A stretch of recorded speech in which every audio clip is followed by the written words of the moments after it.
Um, hey guys, today I noticed that DC Dark Legion just got a pretty big update, so I wanted to make a video about it.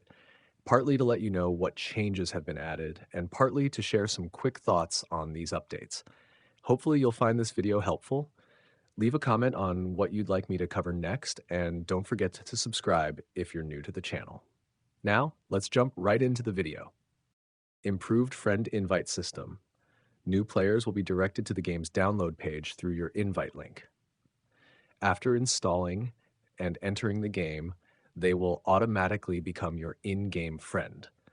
This will count toward your friend invite event progress. Players who already have the game will be taken straight into the game and added as your friend. Whether they count toward the event progress depends on their character's status. The goal is to make completing the friend invite missions easier so you can earn more rewards. Improved QR code sharing. When you share content from the game on your phone, the post will include a unique QR code. Friends can scan this code to quickly join the friend invite process. For this part, I couldn't find where the QR code shows up, so I'm not sure how it works. If anyone knows, feel free to leave a comment below the video. Overall, these changes make inviting friends much easier, especially for new players. And when you invite high-quality friends, you'll also receive some really valuable rewards in the game. Level cap increase. After each Battle for Gotham event, and once a new president of the Earth Council is appointed, the sync boost and champion level cap for all players on the server will increase by 10 levels. Reduced sync boost upgrade cost. Upgrading sync boost will now require fewer materials. Players who have already upgraded before this change will receive compensation rewards via in-game mail. In short, this update allows players to level up faster while easing the resource burden when upgrading heroes. This is very important because I used to struggle a lot just to raise one level for all my heroes, spending an enormous amount of resources. Now, it creates a better advantage for free-to-play and low-spending players, helping them catch up more quickly with heavy spenders in terms of level progression. This update also focuses on improvements to the Supreme Commander feature. The changes include League Duel, the matchmaking system has been fine-tuned for better accuracy. Daily rewards have been added. I already claimed 5 gems, not much, but better than nothing. Players can now view daily league points and MVP titles. Ranking, the leaderboard is now displayed more clearly. Interface, visuals, guides, and pop-up messages on related screens have been improved. These changes make the Supreme Commander mode fairer, clearer, and more engaging. Next are the improvements to the League. The League screen has been improved to provide a smoother and clearer experience. The new League Star feature. Each week, the 10 members with the highest contributions to the League will become League Stars and receive a special time-limited frame encouraging members to contribute more. Contribution ranking. Players can now view the contribution rankings of both the current week and the previous week on the League contribution screen. Some roles in the League now have their own identification icons in the League chat and on the contribution screen. This is also good, making it easier to manage the League and send announcements to members. A lucky box list has been added to the corresponding screen, allowing players to view and claim all unexpired boxes. For now, my League doesn't have any lucky boxes. We'll get them tomorrow, so I can't show them to you yet. Actually, they're those purple, gold, or red boxes that usually appear in the League chat.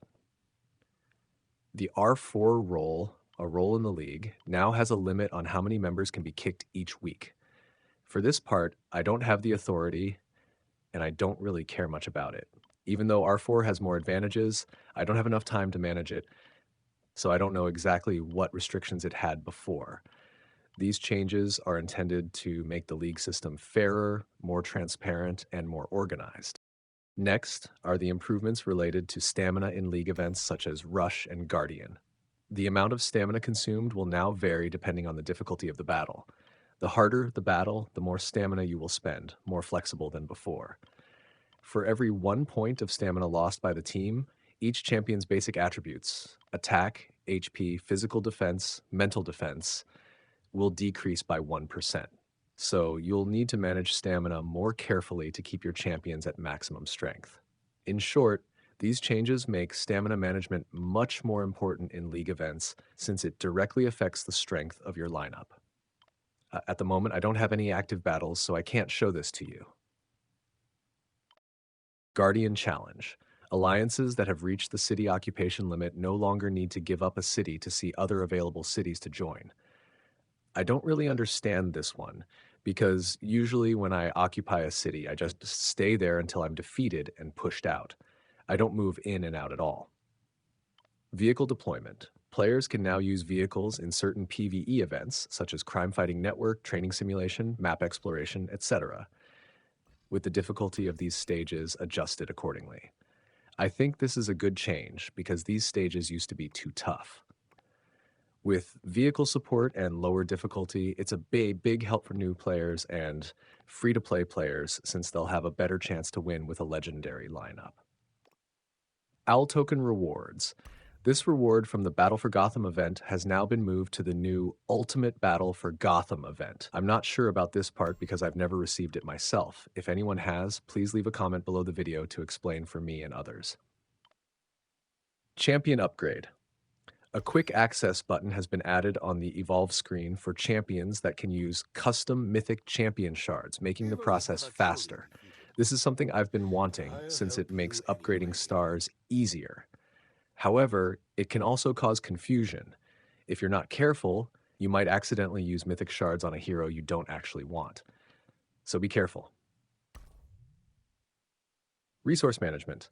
The Use All button has been replaced with a Batch Use button for a smoother experience. This is very useful because sometimes I accidentally clicked on Intel points and ended up with a big surplus. It was frustrating to use them too early since they're more beneficial during events when friends send gifts back and forth. At that time, you can send lots of gifts to your friends and gain better rewards. Motherbox decoding. The decoding process has been improved with more convenient options. This is useful for Supreme Commander events since you won't waste extra points anymore, and you can better control the exact score you want to reach. Sinestro's skill. The auto logic for Sinestro's Mind Over Matter skill has been optimized. It will now prioritize the nearest target. I think this could either be a nerf or a buff, since now you can select a target, but the target will only be those in the enemy's front row. That means it won't be effective anymore when trying to attack Constantine, which players used to commonly do. As for these new experiences, I think you'll notice the changes yourself after playing for a while. One special thing is that now you can reset both ACAD shards, but it will cost materials. They just gave us one item that allows resetting ACAD shards, but it can only be used on Dr. Fate and it expires in 28 days. Since Dr. Fate is a hero I actually want to use, I don't need to reset him, so I find this pretty useless. That's the end of my video. Thank you guys for watching, and I'll see you in the next one.